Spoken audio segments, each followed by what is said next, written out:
What's up, guys? This is going to be my review of Gotham Season 4, Episode 3, They Who Hide Behind Masks, which is a really long title. I don't know if it'll fit on the thumbnail. This episode was a pretty good episode.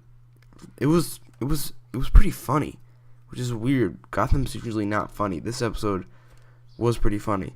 The funniest scene is the scene where Bruce Wayne goes like full brat in that episode, where in that scene where he buys the knife or the sword or whatever it was. I think it was a knife, yeah.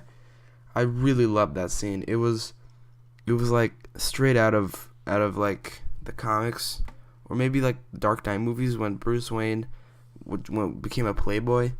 I love it when Bruce Wayne said Bruce Wayne, billionaire brat, instead of playboy, because he's not a playboy yet. He will be in like 5 or 6, 7 years. Anyway, I really like that scene. This episode didn't have a lot of Batman in it, which is actually, I didn't mind it. I actually really enjoyed this episode despite it, and the reason is because technically we did see Batman when Bruce Wayne was wearing a different mask, which was his billionaire brat mask. The only reason he did it was to get that knife so that Rochelle Ghoul would come for him, which is something Batman would do. So the Riddler finally got out of the iceberg in this episode, and I think they could have found a better way to get him out. I mean, they literally introduced an entirely new character just to thaw the Riddler out and then die. I think they could have done it a better way. I'm fine with it because they didn't make it too complicated, but I think they could have done it better.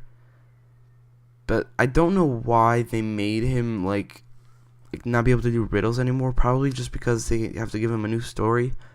Whatever the reason it is, I don't like it. I don't like it when they do this, like give amnesia to people. It just makes it like not that enjoyable.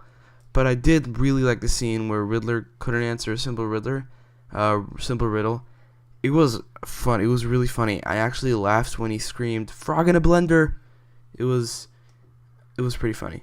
This episode revealed how Barbara is alive, and I totally called it. I didn't call that she got revived by the Lazarus pit. I did call that she's working for Rochelle Ghoul. It was pretty obvious, but actually I did call that he was gonna be revived by the Lazarus pit. I said that the only person who has the resources to bring her back to life and to fund her operation is Rochelle Ghoul. So I called it, but like the kiss at the end was pretty weird. Speaking of Rochelle Ghoul, I absolutely love how they are calling him by his actual name.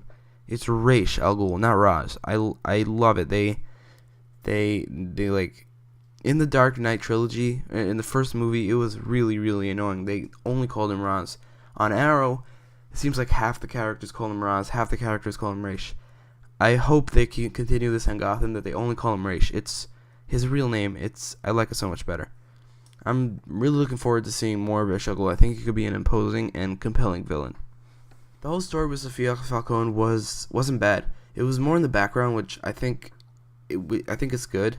I think should be more in the background. And I said in my trailer breakdown that for this episode that I think that Sophia will be Gordon's new love interest, and I totally called that because she is, and I think they might actually be a good couple. Who knows? My favorite moment from this episode is when Riddler shouted "frog in a blender," like I said earlier. It was pretty funny.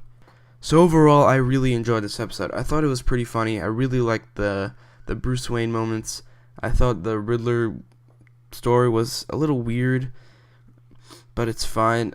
I actually liked the Sophia Falcone story, and I also really like how they're calling him Rochelle Ghoul. I give this episode an 8.5 out of 10. So what do you think about the episode? Let me know in the comments down below, and don't forget to like, share, and subscribe. Thanks for watching.